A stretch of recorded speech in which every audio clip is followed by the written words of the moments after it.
ಅಂಥ ಅವಕಾಶ ನಿಮಗೆ ಕೊಡಲೇಬಾರದು ಅಂತ ನಾನಾಗಿ ನಿಮ್ಮ ಮನೆಗೆ ಬಾಗಿಲಿಗೆ ಬಂದಿದ್ದೇನೆ. ಡಾಕ್ಟರ್ ವಿಜೇಂದ್ರ ಸೇರವನ್. ನನ್ನ ತಂಗಿಯ ಜೀವನ ಹಾಳು ಮಾಡಿದ್ದು ಸಾಲದೆ ನನ್ನ ಮನೆಗೆ ಬಂದು ನಿಮಗೆ ಚಾಲೆಂಜ್ ಆಗ್ತಾ ಇದೆಯೇನೋ?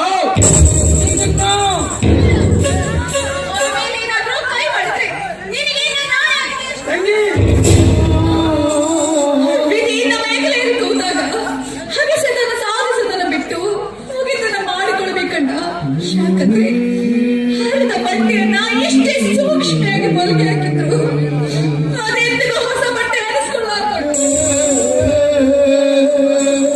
ಹಾಗಾದ್ರೆ ನೀನು ನಿನ್ನ ನಿನ್ನ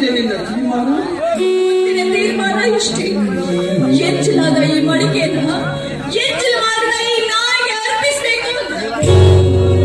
I like your good decision. ಈ ನಿಮ್ಮ ನಿರ್ಧಾರ ನಾನೇಕೆ ಎಂಥವರಿದ್ರೂ ಒಪ್ಪಲೇಬೇಕು.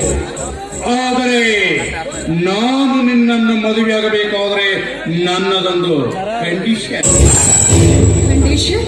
ಏನದು? ಕಾಲೇಜ್ ಚಿತ್ರವಾಗ ನಿಮ್ಮಣ್ಣ ಕ್ಲಾಸ್ಮೇಟ್ ಆಗಿದ್ದ ನನ್ನ ತಂಗಿ ರಾಗಿಣಿ ನಿಮ್ಮಣ್ಣನೇ ಲವ್ ಮಾಡ್ತಾ ಇದ್ಲು. ಆಗ ನಿಮ್ಮಣ್ಣ ಅವರನ್ನು ತಿರಸ್ಕಾರ ಮಾಡಿದ.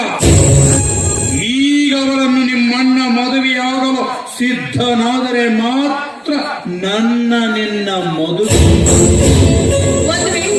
ನಮ್ಮಣ್ಣ ಈ ಮಾತಿಗೆ ಒಪ್ಪಿಕೊಳ್ಳದಿದ್ರೆ ಬಂದದವರಿಗೆ ಸುಂಟವಿಲ್ಲ ಹಾಗೆ ಮರಳಿ ಹೋಗಿಬಿಡ್ತೀನಿ. ನಾನು ನಿನ್ನ ತಂಗಿಯನ್ನು ಮದುವೆಯಾಗಲು ಒಪ್ಪಿದ್ದೇನೆ. ಮೊದಲು ಅವಳನ್ನು ಕರೆಸು. ನಾನು ಎಲ್ಲ ಸಿದ್ಧತೆ ಮಾಡಿಕೊಂಡೇ ಬಂದಿದ್ದೇನೆ. Just payment.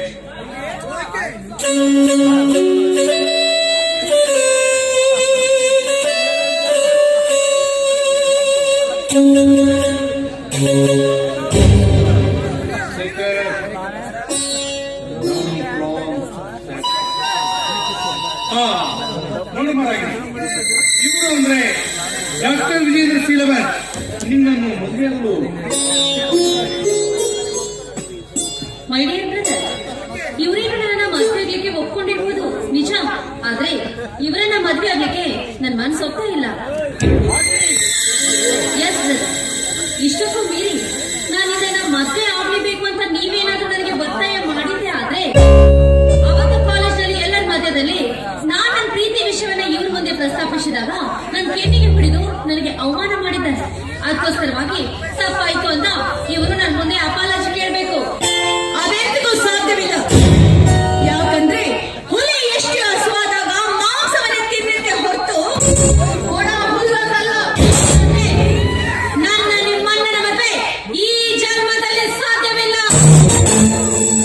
ಅವರ ಮದುವೆ ಸಾಧ್ಯವಿಲ್ಲ ಅಂದ ಮೇಲೆ ನಿನ್ನ ಮದುವೆ ಹೇಗೆ ಸಾಧ್ಯ?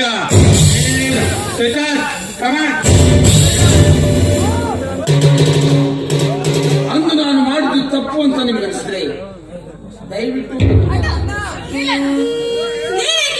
ತಪ್ಪಾಯ್ತು ಅಂತ ಕೇಳ್ತಿದ್ದೀಯ. ಇವರು ನನ್ನ ತಿರಸ್ಕಾರ ಮಾಡಿದ್ರು ನನಗೆ ಚಿಂತೆ ಇಲ್ಲ. ನೀನು ಮಾತ್ರ ನಿನ್ನ ಸೋಲನ್ನು ಒಪ್ಪಿಕೊಂಡ್ಬಿಡ. ಇದೀಗ ನೀನು ಹೇಳಿದ ಮಾತಿನಂತೆ ಹತ್ತಿದ ಬೆಂಕಿ ಕಿಡಿ ಜೋಲಿಯಾಗಿ ಹಾಕುವುದಕ್ಕಿಂತ ಮುಂಚೆ ಆರಿಸಬೇಕು. ಮರ್ಯಾದೆ ಹೋಗುವುದಕ್ಕಿಂತ ಮುಂಚೆನೇ ಕಾಪಾಡಿಕೊಳ್ಳಬಹುದು.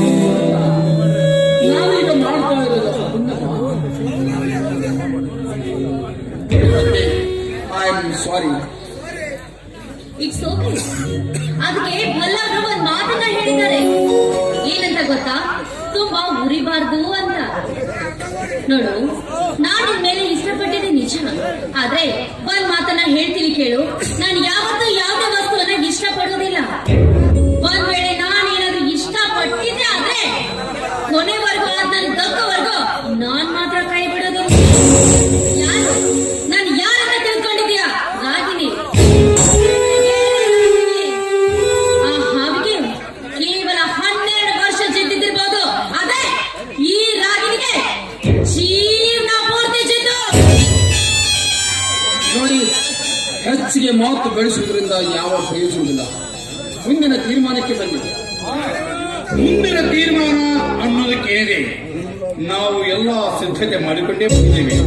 ನೋಡಿ, ನೀವೇ ಒಂದು ಒಳ್ಳೆ ಮುಹೂರ್ತ ನೋಡಿ ಮದುವೆ ಡೇಟ್ ಫಿಕ್ಸ್ ಮಾಡಿಬಿಡಿ. ಮುಹೂರ್ತ ನೋಡಿ ಮದುವೆ ಮಾಡಿಕೊಳ್ಳಲು ನಾನೇನು ಇನ್ನು ಕನ್ಯೆ ಅಲ್ಲ.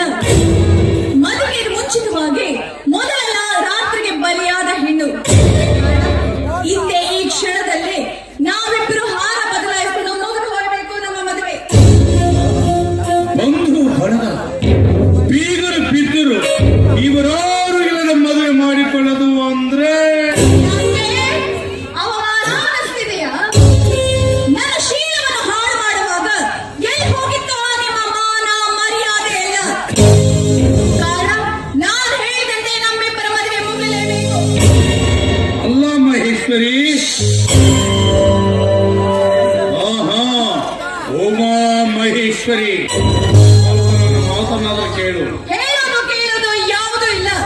ನಾನು ಹೇಳಿದಂತೆ ಈ ಮದುವೆ ಮುಗಿಲೇಬೇಕು. ಇದಕ್ಕೆ ನಿಮ್ಮ ಉತ್ತರ ಎಸ್ ಆರ್ ನೋ? ಹೋಗಿ 4 ಹೂಮಾನ ತೆಗೆದುಕೊಂಡು ಬಾ.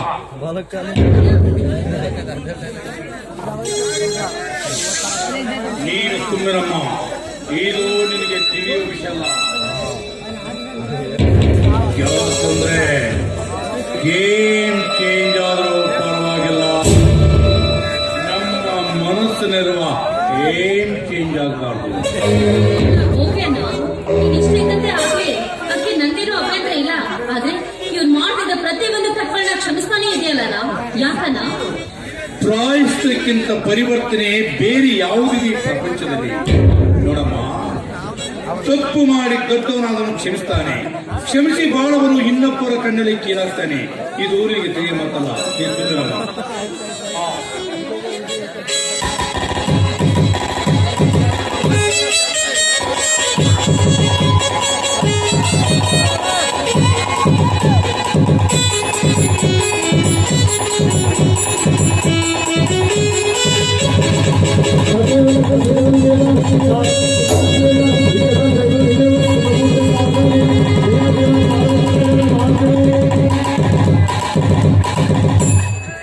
ಹಾಗಿದ್ರೆ ತಡ ಏಕೆ? ಇನ್ನೇನಿದ್ರು ಈ ನಮ್ಮ ಮುಂದಿನ ಬದುಕಿಗೆ ಭದ್ರವಾದ ಬುನಾದಿನ ಕಟ್ಕೊಂಡು ಅಡಿಪಾಯ ಹಾಕಿ ಈ ನಮ್ಮ ಜೀವನವನ್ನ ಸಾಗಿಸುತ್ತಾ ಸಾಗೋಣ. ಮಿಸ್ಟರ್ ಕನಕ, ಒಳಗಡೆ ಊಟ doctor Vijendra Seelavanth, I like you, I love you. ನಾನಾದ್ರೂ ಅಷ್ಟೇ. Miss Mahesh Uma Maitri, no no, I am sorry, Mrs Uma Maitri. ನಾನಾದ್ರೂ ಅಷ್ಟೇ. I like you, I love you.